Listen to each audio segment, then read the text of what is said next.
Get ready with me, how I do my skincare routine. So, human na tag himasa, no?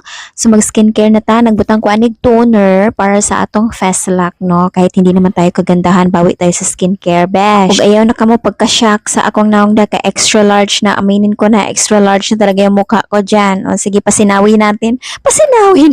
Nagbutang ko darag serum, ayan. So, para naman mag-glow-glow ang ating skin, no? Grabe naman yan. Skin ang puhunan. Bahala, nagid hindi tayo maganda basta yung skin natin, alagaan talaga natin ba? Kasi yan ang puhunan ng ating panahon ngayon. Pinaka-hate ko pa naman magka-pimples, kaya alagaan talaga natin yung skin natin, guys. So, hindi na natin maiwasan ang pimples yan kasi meron naman tayong monthly dalaw. Ayan, part niyan sa journey natin, no? I-enjoy natin ang journey. At hapit na tamahuman, no? Gamay na lang, magbutang na taog sunscreen. So, ganahan naman ko ani kay basta ganahan ko ani ay namang pangutana paggamit ng inyo hoy. Bitaw ay nindot kayo siya gamiton. So pagpalit na mo na sa akong yellow basket, no, i-click ng yellow basket sa ubos pag shopping na mo dire sa TikTok shop nako, guys. Ug pag humana na pwede na ka matulog o pwede na ka mula kung asa man ka basta kay secure na imong skin, di na ma-damage. Bahalag damage yung datong naong basta nga atong skin di ma-damage. O loko pag yun na imong naong day kada ko kay kag naong day. Ay ako ra di.